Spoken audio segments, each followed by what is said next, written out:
मेरी बीवी ने मरते वक्त कहा, मुझे गुस्ल तुम देना।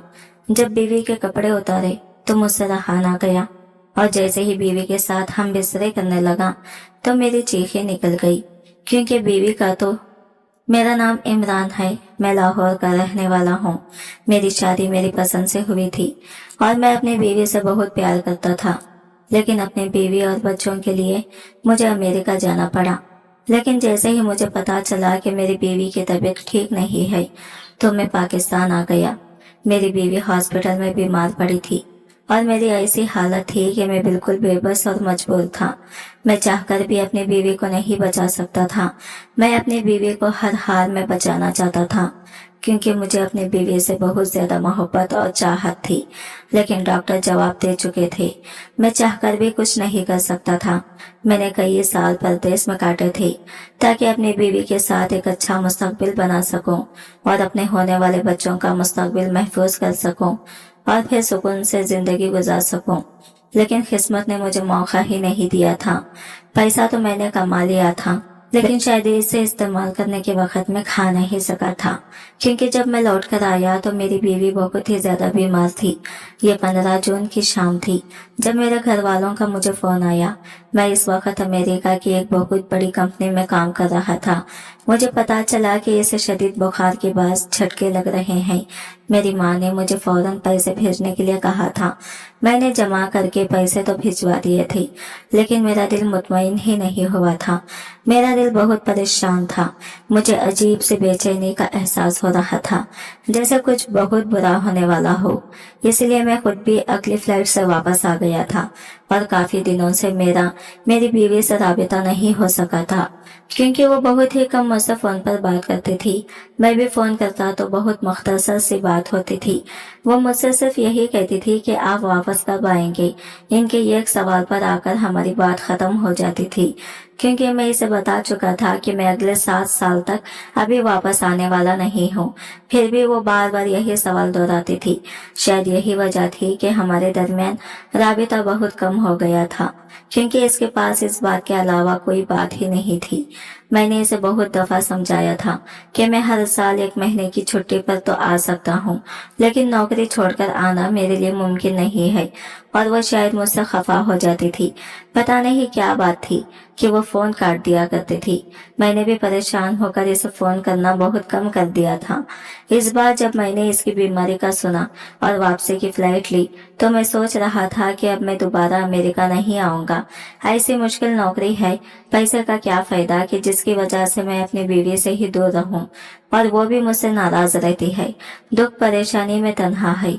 मेरे घर वाले तो इसके साथ थी, लेकिन शौहर का होना एक अलग बात होती है और इस बात का एहसास मुझे अब हो रहा था जब वो हॉस्पिटल में एडमिट हो चुकी थी।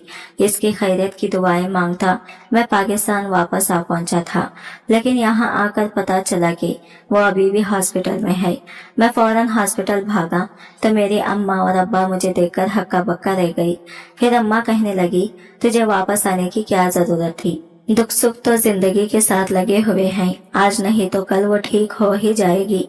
मैं अम्मा के गले लगा और अम्मा से कहा कि बस मेरा दिल मुतमईन नहीं हो रहा था।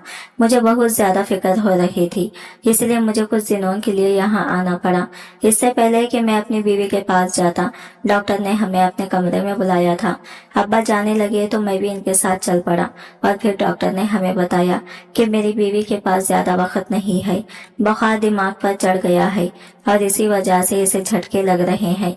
इसके दिमाग ने भी सही तरह से काम करना छोड़ दिया है। कभी वो किसी को पहचानती तो कभी बिल्कुल ही अनजान हो जाती है। डॉक्टर की बात सुनकर मेरे होश उड़ गए थे। मैंने डॉक्टर से कहा कि ये आप क्या कह रहे हैं? मेरी बीवी तो अभी कम उम्र है और अच्छी भली है, एक बुखार की वजह से आप ऐसा कैसे कह सकते हैं? डॉक्टर अफसोस से कहने लगे, मामूली नवियत की बुखार नहीं है, आप लोगों को समझना होगा। दुआ करें बस, बाकी जिंदगी अल्लाह के हाथ में है, हम सिर्फ इलाज कर सकते हैं। डॉक्टर की बातों ने मेरे पैरों से जान निकाल दी थी। मैं बहुत मुश्किल से कदम उठाता अपनी बीवी के पास पहुंचा था। जैसे ही मैं इसके सामने गया तो वो मुझे फौरन पहचान गई। इसने इमरान कहकर मुझे पुकारा और फिर मेरा हाथ पकड़ लिया। मेरी आंखों से आंसू बह रहे थे क्योंकि मेरी बीवी को ऑक्सीजन लगा हुआ था। ना जाने कितने बदनवेले इसके हाथ पर लगे हुए थे कि इसके हाथ जगह जगह से नील पड़ गए थे। आंखों के नीचे हल्के थे और चेहरा सदियों का बीमार लग रहा था। मैं अपनी बीवी को हंसता बसता छोड़कर गया था, लेकिन अब जब मैं 3 साल बाद लौटा तो इसकी हालत देखकर मेरी रूह कांप गई थी। मैंने फौरन इसका हाथ पकड़ लिया और कहा कि जल्दी से ठीक हो जाओ। देखो, मैं तुम्हारे लिए वापस आ गया हूँ। मेरी इस बात पर इसके चेहरे पर एक पल के लिए मुस्कुराहट आई थी। फिर काफी देर की खामोशी के बाद इसने जो बात कही वो सुनकर मैं लरज उठा। कहने लगी, इमरान, जिंदगी में तो मुझे सही तरह से आपका साथ नहीं मिल सका, लेकिन मैं चाहती हूँ कि मेरे आखिरी सफर पर आप मुझे अपने हाथों से तैयार करके रवाना करें। ये बात सुनते ही मेरी आंखों से एकदम आंसू गिर पड़े और मैंने कहा, क्यों ऐसी बातें कर रही हो? तुम जल्दी ठीक हो जाओगी, हम घर चलेंगे। अभी तो हमें अपने बच्चों की खुशियां भी देखनी है। 4 साल की शादीशुदा जिंदगी में हम अभी तक बेऔलाद थे। मैंने इससे कहा कि जल्दी ही तुम मुझे बताओगी कि तुम मेरे बच्चे की मां बनने वाली हो। यह सुनकर इसके चेहरे पर एक उदासी आ गई और वो कहने लगी, ये मेरी आखिरी ख्वाहिश है, इसे आप मेरी वसीयत समझ लें। मेरी आखिरी सफर पर आप मुझे अपने हाथों से वसूल देंगे, मुझे तैयार करेंगे और मेरी खबर पे भी खुद उतरेंगे तो मुझे सुकून नसीब हो जाएगा। मुझे इस जहान में ना सही, लेकिन उस जहां में मुझे आपका साथ मिलेगा। मैं आपकी खुशबू अपने साथ लेकर जाना चाहती हूँ। मेरी बीवी के जुमलों ने मेरे कदमों तले से जमीन निकाल दी थी। वो जिंदगी की नहीं, मौत की बात कर रही थी। मैंने कभी सोचा भी नहीं था कि हमारा साथ इतना मुख्तसर होगा। मैंने इससे कहा कि खुदा के लिए आयशा, ऐसी बातें ना करो, तुम जल्दी ठीक हो जाओगी। लेकिन इसके बाद इसे झटके लगना शुरू हो गए थे। डॉक्टर ने मुझे कमरे से निकाल दिया था। फिर कुछ देर के बाद जो खबर मुझे सुनने को मिली थी, मेरे सर पर आसमान गिर पड़ा था। मेरी बीवी इस दुनिया से जा चुकी थी। वो मेरी और मेरी बीवी की आखिरी मुलाकात थी और शायद मुझे वसीयत करने के लिए ही जिंदा थी या फिर मुझे देखना चाहती थी। और मुझे देखने के कुछ ही देर के बाद ही इसकी रूह इसका जिस्म छोड़कर चली गई थी। हैरत की बात यह थी कि वो मुझे देखते ही पहचान गई थी। आयशा की बूढ़े माँ बाप का रो रो कर बुरा हाल था, जबकि मेरे घर वाले भी एक तरफ परेशान खड़े थे। इस तरह एक जवान लड़के का दुनिया से चले जाना बहुत बड़ा साना ही होता है, और वो भी अचानक ही बुखार की वजह से। मुझे कल रात को ही पता चला था कि आयशा की तबीयत बहुत खराब है और आज सुबह की फ्लाइट से मैं वापस आ गया था, लेकिन इसके बावजूद भी मुझे इसका तवील साथ नसीब नहीं हो सका था। पता नहीं वो कब से बीमार थी, कब इसे बुखार हुआ, मेरे घर वाले इसे कब हॉस्पिटल लाई, मुझे किसी भी बात का इल्म नहीं था। हॉस्पिटल की जरूरी कार्रवाई मेरे भाइयों ने करवाई और फिर हम डेड बॉडी लेकर घर पहुंच गए। मैं पूरी तरह अपने हवासों में नहीं था कि जब मैंने अपनी बड़ी बहन की आवाज सुनी। वो कह रही थी कि आयशा को गुस्ल मैं और अम्मा मिलकर देंगे, किसी बाहर वाले बंदे को बुलाने की जरूरत नहीं है। अचानक ही मुझे आयशा की वसीयत याद आई और मैंने फौरन अपनी बहन को कहा कि इसकी जरूरत नहीं है। मैं जिंदगी में शायद अपनी बीवी का हक अदा नहीं कर सका, लेकिन इसकी आखिरी वसीयत जरूरी पूरी करूंगा। मैं इसे खुद अपने हाथों से गुस्ल दूंगा और खुद कफन पहनाऊंगा। यही इसकी आखिरी ख्वाहिश थी और ये मेरा फर्ज है। मेरी बहन ने अजीब से नजरों से मुझे देखा और कहने लगी, इसकी कोई जरूरत नहीं है। अब तुम अपनी बीवी को गुस्ल नहीं दे सकती, वो मर चुकी है, तुम्हारा इससे कोई ताल्लुक नहीं रहा। दुनिया वालों को पता चलेगा तो लोग हम पर थूकेंगे। मैं और अम्मा मिलकर गुस्ल देंगे, तुम्हें परेशान होने की जरूरत नहीं है। मैंने गुस्से से बड़ी बहन को देखा और कहा कि मैंने कह दिया ना, ये मेरी बीवी की वसीयत है, मैं इसे गुस्ल दूंगा। मेरा गुस्सा देखकर कुछ देर के लिए मेरी बहन खामोश हुई और फिर प्यार से मुझे समझाने लगी कि देखो इमरान, ये मुनासिब नहीं है। यहाँ बहुत से लोग हैं जो इस बात का बतंगड़ बनाएंगे, हमारी बहुत बदनामी होगी। आज तक कहीं ऐसा देखा है ना सुना है कि एक शौहर ने अपनी बीवी को गुस्ल दिया हो। मैंने गुस्से से कहा कि मुझे ना ही लोगों की परवाह है और ना ही इस बात की कि यहाँ कौन क्या कहेगा। मैं सिर्फ इतना जानता हूँ कि ये मेरा फर्ज है कि मैं अपनी बीवी की वसीयत पर अमल करूँ। मैंने बहन के और अम्मा के ना चाहते हुए भी खुद आयशा को गुस्ल देने की तैयारी शुरू की और सब लोगों को इस कमरे से बाहर निकाल दिया जहाँ मुझे आयशा को गुस्ल देना था। हर कोई अजीब अजीब बातें बना रहा था कि शौहर कैसे बीवी को गुस्ल दे सकता है, ये तो परदेश से आकर बावला ही हो गया है। कम से कम इसकी माँ बहन को ही इसे रोकना चाहिए था, लेकिन मैंने अपने कानों पर हाथ रख दिया था। मुझे किसी की कोई आवाज नहीं सुननी थी। मैंने इस कमरे का दरवाजा बंद कर लिया जहाँ मैं और मेरी मरहूम बीवी आयशा मौजूद थी। अपनी बहन से कहकर गर्म पानी का इंतजाम मैं करवा चुका था। मैंने इससे पहले भी अपने दोस्तों को गुस्ल दिया था, इसीलिए मुझे गुस्ल का तरीका मालूम था। मैंने सोचा था कि मैं खुद इसे गुस्ल देकर इसकी वसीयत को पूरा कर दूंगा, लेकिन जैसे ही मेरी नजर आयशा के चेहरे पर पड़ी तो मैं एकदम दंग रह गया। इसका चेहरा हॉस्पिटल वाला नहीं था, बल्कि ऐसा लग रहा था जैसे इसका चेहरा 14वीं का चांद हो। ना ही वो बीमार लग रहा था और ना ही आंखों के हल्के थे जो कि हॉस्पिटल में वाज़ा दिखाई दे रही थे। इसके होठों पर एक मध्यम सी मुस्कुराहट थी जो महसूस हो रही थी। मेरा दिल बहुत तेजी से धड़क रहा था।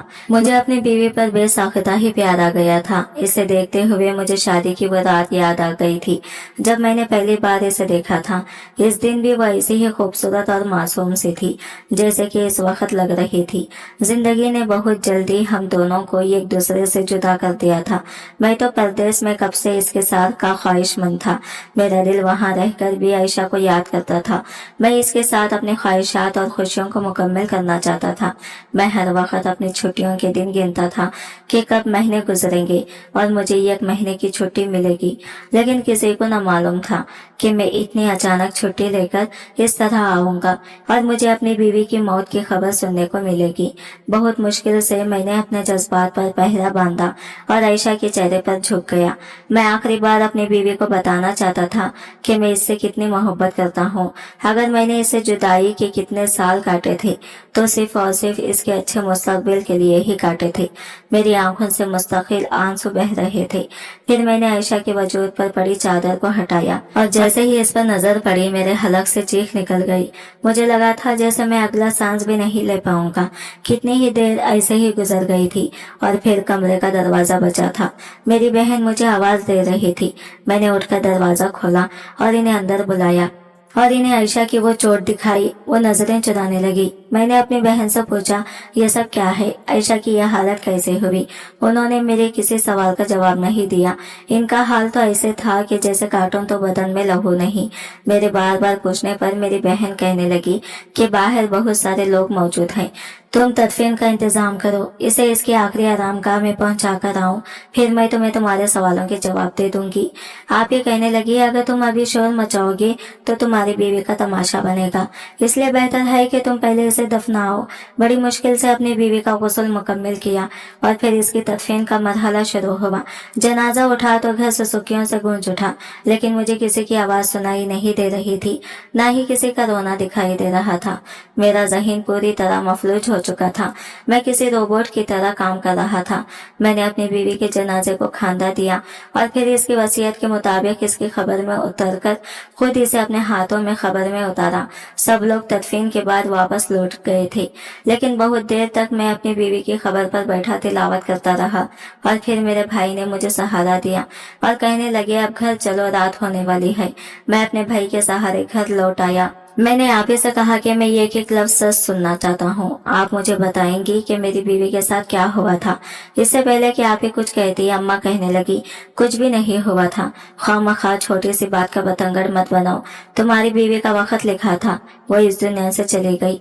अब इसके लिए क्या माँ बहनों से सवाल जवाब करोगे? अम्मा की बात सुनकर मैं हैरान रह गया था। मेरी बीवी मर गई थी और अम्मा हर बात को मामूली कह रही थी। मैंने आप ही की तरफ देखा तो आप ही की आंखों से आंसू बहने लगे थे। अम्मा ने घूर कर आप ही को देखा जैसा वो इन्हें खामोश करवाना चाहती हो, लेकिन मेरा जबरदस्ती करने पर आप ही ने जो कुछ बताया वो सुनने के बाद मेरे लिए सांस लेना भी मुश्किल हो गई। कितने ही लम्हे मुझे अपने समातों पर यकीन नहीं नहीं आया था। आप ही कहने लगे आयशा बहुत ही अच्छी और नेक लड़की थी। शादी के बाद जब तुम पहली दफा इसे छोड़कर गए तो वो बहुत ज्यादा रोने लगी थी। हर वक्त यही कहती कि वो तुम्हें वापस बुला लेगी। पहले पहल तो अम्मा ने इसे समझाया कि अगर तुम वापस आओगे तो घर कैसे चलेगा, लेकिन इसका यही कहना था कि वो तुम्हारे साथ जिंदगी गुजारना चाहती है और इसीलिए अम्मा ने इसके साथ बुरा सलूक करना शुरू कर दिया। अम्मा जानबूझकर इसे तुमसे बात ही नहीं करने देती थी और अगर तुम दोनों बात भी करते तो अम्मा इसके सर पर सवार हो जाती। मैंने कई दफा अम्मा को समझाया कि इस तरह मियाँ बीवी के दरमियान आना मुनासिब नहीं है, लेकिन अम्मा को यही खौफ था कि कहीं तुम इसकी मोहब्बत में वापस ना आ जाओ। अम्मा के लिए तुम्हारी कमाई बहुत जरूरी थी क्योंकि तुम्हारी कमाई से पूरा घर चलता था। ये बात तो तुम जानते ही हो कि हमारा छोटा भाई कितना निकम्मा है। वो खुद तो नौकरी करता नहीं है और इसकी बीवी बच्चे भी तुम्हारे ही पैसों पर पलते हैं। वो अम्मा का लाडीला है और इसी ने अम्मा को ये पट्टी पढ़ाई थी कि अगर तुम लौट कर आ गए तो सबकी अय्याशियां खत्म हो जाएंगी और तुम बीवी के गुलाम हो जाओगे। इसलिए अम्मा ने ना ही कभी तुम्हें वापस आने दिया और ना ही तुम्हारी बीवी को सुकून की जिंदगी गुजारने दी, बल्कि वो पूरे घर की नौकरानी बनकर रह गई। लेकिन फिर भी आयशा ने कभी किसी को बुरा नहीं कहा, किसी के खिलाफ आवाज नहीं उठाई। वो खामोशी से सारे घर का कामकाज करती, वक्त पर अपनी नमाजें पढ़ती और तुम्हारी वापसी की दुआएं करती। हर बीवी ही शौहर का साथ चाहती है और मेरी नजर में आयशा का मुतालबा गलत नहीं था। वो तुमसे शादी करके इस घर में आई थी और सारे घर वालों की वो मुफ्त में नौकरानी बनी हुई थी और खुद जिंदगी की खुशियों से महरूम थी। लेकिन बात यही खत्म नहीं हुई। जब तुम 1 महीने के लिए यहाँ आए तो अम्मा ने बहुत कम वक्त में ही तुम दोनों को साथ गुजारने दिया। तुम 2 साल बाद लौटे थे, लेकिन फिर भी तुम दोनों मियाँ बीवी को तन्हाई का वक्त मैसर नहीं आया। अम्मा ऐसा नहीं चाहती थी। अगर तुम्हें याद हो तो अम्मा जानबूझकर तुम्हें देर रातों तक अपने कमरे में रोक कर रखती थी और जब तुम वापस जाते तो तुम्हारी बीवी थक हार कर सो चुकी होती थी। तुम इन दिनों में मजीद अपनी बीवी से बदगुमान ही हुए थे और फिर तुम वापस लौट गई। तुम्हारे जाने के 3 महीने के बाद पता चला कि आयशा उम्मीद से है। अम्मा ने यह खबर हर किसी से छुपाई और आयशा को खुद ही डॉक्टर के पास ले गई। अम्मा ने यह दिखावा किया कि वो आयशा और इसके बच्चे के लिए बहुत फिक्रमंद है।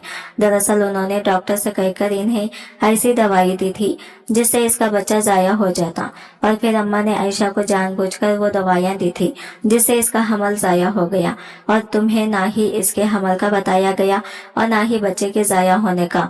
अम्मा ने आयशा से कहा कि तुम परदेश में परेशान हो जाओगे, इसलिए तुम्हें ऐसी कोई बात न बताई जाए और वो तुम्हारी खातिर खामोश हो गई। लेकिन फिर कुछ महीनों के बाद इसे पता चला कि ये सब कुछ अम्मा की वजह से हुआ है। दरअसल वो डॉक्टर इसे कहीं मिल गई थी और इस डॉक्टर ने बातों बातों में इससे पूछा था कि इसने अपना बच्चा जाया क्यों करवाया और तब जाकर आयशा पर यह हकीकत खुली थी कि इसका बच्चा कुदरती तौर पर जाया नहीं हुआ बल्कि अम्मा की वजह से जाया हुआ है और वह यही बात तुम्हें बताना चाहती थी। लेकिन अम्मा ने इस दिन के बाद आयशा के साथ ज्यादती शुरू कर दी, इस डर से कि कहीं वो तुम्हें सच न बता दे। अम्मा ने इसके साथ मार पीट का सिलसिला भी शुरू कर दिया। वो बेचारी घर का काम भी करती और अम्मा की मार भी सहती। इसके बूढ़े माँ बाप इसे अपने साथ ले जाना चाहते थे, लेकिन अम्मा ने इसे वहां भी जाने ना दिया। मैंने अम्मा को बहुत समझाया, लेकिन किसी ने मेरी कोई बात ना सुनी। मैंने हर मुमकिन कोशिश की कि आयशा को इन हालात से बचाऊं, लेकिन नाकाम रही। मैं शादी के बाद गांव में अपने घर में रहती थी। मैं कभी कभार यहाँ आती तो आयशा को देखकर मेरा दिल जल उठता था। आयशा भी बस मार पीट की आदी हो गई थी। वो अपने हालात से राजी हो गई थी क्योंकि इसे मालूम हो गया था कि वो लाख मिन्नतें करे लेकिन तुम वापस नहीं आओगे। और फिर दिन रात घर के कामकाज करते करते इसे बुखार हो गया। पता नहीं कब से इसे अंदर ही अंदर बुखार था जो हड्डियों में उतर गया था और फिर वही बुखार इतना जोर से आया कि इसके दिमाग पर चढ़ गया और इसके बाद तो झटके लगने लगे और बुखार की वजह से ही इसका इंतकाल हुआ। लेकिन वो यहाँ तक जिस हाल में पहुंची है इसका जिम्मेदार हमारे घर वाले हैं। मुझे तो लगता है कि कहीं ना कहीं मैं भी इसकी खातिर हूँ। ये कहकर आप भी जोर जोर से रोने लगी और मुझे ऐसा लगा कि जैसे किसी ने मेरे सर पर छत गिरा दी है। मैंने हैरत से अपनी माँ की तरफ देखा जो खुद औलाद रखती थी, फिर वो किसी और की औलाद के साथ ऐसा कैसे कर सकती थी। अम्मा के चेहरे की शर्मिंदगी के तासरात देखते हुए मैं हैरान था। वो मुझसे नजरें चुरा रही थी। मैंने बेयकीनी से अम्मा को झिझोड़ा और पूछा कि क्या आपने मेरा बच्चा जाया करवाया? क्या आपने मेरी बीवी को मारा पीटा था? क्या आप इसके साथ ज्यादती करती थी? और अम्मा के पास मेरे किसी सवाल का कोई जवाब नहीं था।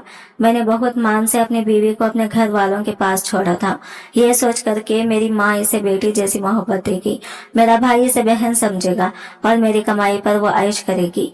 कुछ वक्त में पैसा जमा करके वापस आऊंगा तो फिर हम अपना अलग घर बनाएंगे। लेकिन मुझे नहीं मालूम था कि मेरे पीछे ये सब होगा। अम्मा हमेशा से ही मेरे छोटे भाई को मुझसे ज्यादा मोहब्बत करती थी, इसकी हर बात को अहमियत देती थी। लेकिन मुझे यह मालूम नहीं था कि मेरे भाई और इसके बच्चों का मुस्तकबिल बनाने के लिए अम्मा मुझे और मेरी औलाद को इस तरह नजरअंदाज करेंगी। क्या कोई माँ औलाद में इतना बड़ा फर्क भी कर सकती है? मेरी हालात देखकर अम्मा मुझसे माफी मांगने लगी। इन्हें अंदाजा नहीं था कि मेरी बीवी इस तरह अचानक दुनिया से चली जाएगी। लेकिन मैं अपनी माँ को माफ नहीं कर पाया। मैं कैसे इन्हें माफ करता? उन्होंने न सिर्फ मेरी बीवी बल्कि मेरे बच्चे की जान ली थी, बल्कि इन्होंने तो मुझसे मेरे जीने की वजह ही छीन ली थी। मैं किसी रिश्ते बेएतमाद करता, किसका हाथ पकड़ता, किसके खांधे पर सर रखकर रोता। मेरी माँ और मेरे भाई ने मेरी पीठ पीछे खंजर घोंप दिया था। मेरी परदेश की कमाई के लिए उन्होंने मेरा घर उजाड़ दिया था। मैंने फौरन वापसी के लिए अपना सामान समेटा। आप ही ने मुझे रोकने की कोशिश की, लेकिन मैं ना रुका। आप ही बहुत शर्मिंदा थी। वो इन सारे जुल्म सितम का हिस्सा तो नहीं बनी थी, लेकिन कहीं न कहीं खामोश रहकर उन्होंने भी गुनाह किया था और इन्हें भी इस बात का एहसास था। इसलिए वो मुझे गुस्ल देने के लिए भी मना कर रही थी, क्योंकि इन्हें मालूम था कि मैं आयशा के जिस्म पर मौजूद जख्मों को देख लूंगा और हकीकत जानने की कोशिश करूंगा। और वाकई जब मैंने अपनी बीवी के जिस्म से चादर हटाई तो नील के निशान और जख्म देखकर मेरी जान निकल गई थी। आज मुझे वापस अमेरिका आए 3 साल होने वाले हैं। अब मुझे किसी रिश्ते पर एतबार नहीं है। मैं दोबारा कभी शादी नहीं करना चाहता और ना ही पाकिस्तान लौटना चाहता हूँ। मैंने सुना है कि क़यामत करीब है और अब सगे रिश्तों पर भी एतबार करना मुश्किल है, लेकिन ये सब कुछ मेरे साथ भी हो जाएगा, सोचा नहीं था। कभी कभी मुझे लगता है कि सबसे बड़ा कसूरवार मैं ही हूँ, क्योंकि आयशा से निकाह मैंने किया था, वो मेरी जिम्मेदारी थी। फिर मैंने इसे अपने घर वालों के हवाले छोड़ा ही क्यों? मैं सब परदेश में रहने वाले मर्दों से गुजारिश करता हूँ कि खुदारा अपनी बीवियों और अपनी अज़दवाजी जिंदगी को बर्बाद ना करें, अपनी खुशियों को पैसों की खातिर खराब ना करें। जो औरत आपसे निकाह करके आप पर एतबार करके आपके घर आती है, इसे अपने घर वालों के हवाले ना छोड़ें। तो दोस्तों, कैसी लगी आपको आज की हमारी कहानी पसंद आई है तो वीडियो को लाइक करें, चैनल पर नए हैं तो चैनल को सब्सक्राइब करें। मिलते हैं कल की एक नई दिलचस्प कहानी के साथ। तब तक के लिए अल्लाह हाफिज। एक दिलचस्प और सबक आमोज वाकया। एक शख्स ने चिड़िया पकड़ने के लिए जाल बिछाया। इत्तेफाक से एक चिड़िया इसमें फंस गई और शिकारी ने इसे पकड़ लिया। चिड़िया ने इससे कहा, ऐ इंसान, तुमने कई हिरन, बकरे और मुर्ग वगैरह खाए हैं। इन चीजों के मुकाबले में मेरी क्या हकीकत है? जरा सा गोश्त मेरे जिस्म में है, इससे तुम्हारा क्या बनेगा? तुम्हारा तो पेट भी नहीं भरेगा। लेकिन अगर तुम मुझे आजाद कर दो तो मैं तुम्हें बड़ी ही काम में आने वाली नसीहतें करूंगी, जिन पर अमल करना तुम्हारे लिए बहुत मुफीद होगा। इनमें से एक नसीहत तो मैं अभी ही करूंगी, जबकि दूसरी इस वक्त करूंगी जब तुम मुझे छोड़ दोगे और मैं दीवार पर जा बैठूंगी। इसके बाद तीसरी और आखिरी नसीहत इस वक्त करूंगी जब दीवार से उड़कर सामने दरख्त के शाख पर जा बैठूंगी। इस शख्स के दिल में तजस्सुस पैदा हुआ कि ना जाने चिड़िया क्या फायदेमंद नसीहतें करेगी। इसने चिड़िया की बात मानते हुए इससे पूछा, तुम मुझे पहली नसीहत करो, फिर मैं तुम्हें छोड़ दूंगा। चुनाचा चिड़िया ने कहा कि मेरी पहली नसीहत तो यह है, कहो जो बात कभी नहीं हो सकती, इसका यकीन मत करना। यह सुनकर इस आदमी ने चिड़िया को छोड़ दिया और वो सामने दीवार पर जा बैठी। फिर बोली, मेरी दूसरी नसीहत यह है कि जो बात हो जाए इसका गम ना करना। और फिर कहने लगी, है भले मानस, तुमने मुझे छोड़कर बहुत बड़ी गलती की, क्योंकि मेरे पेट में पाँव भर का इंतहाई नायाब पत्थर है। अगर तुम मुझे जब्त करते और मेरे पेट से इस मोती को निकाल लेते तो इसकी फरोख्त करने से तुम्हें इस कदर दौलत हासिल होती कि तुम्हारी आने वाली कई नस्लों के लिए काफी होती और तुम बहुत बड़े रईस हो जाते। इस शख्स ने जो ये बात सुनी तो लगा अफसोस करने और पछताया कि इस चिड़िया को छोड़कर अपनी जिंदगी की बहुत बड़ी गलती की। अगर इसे न छोड़ता तो मेरी नस्लें संवर जाती। चिड़िया ने जो इसे इस तरह सोच में पड़े देखा तो उड़कर दरख्त के शाख पर जा बैठी और बोली, ऐ भले इंसान, मैंने तुम्हें पहली नसीहत की जिसे तुम भूल गए। जो बात ना हो सकने वाली हो इसका हरगिज यकीन ना करना, लेकिन तुमने मेरी इस बात का एतबार कर लिया।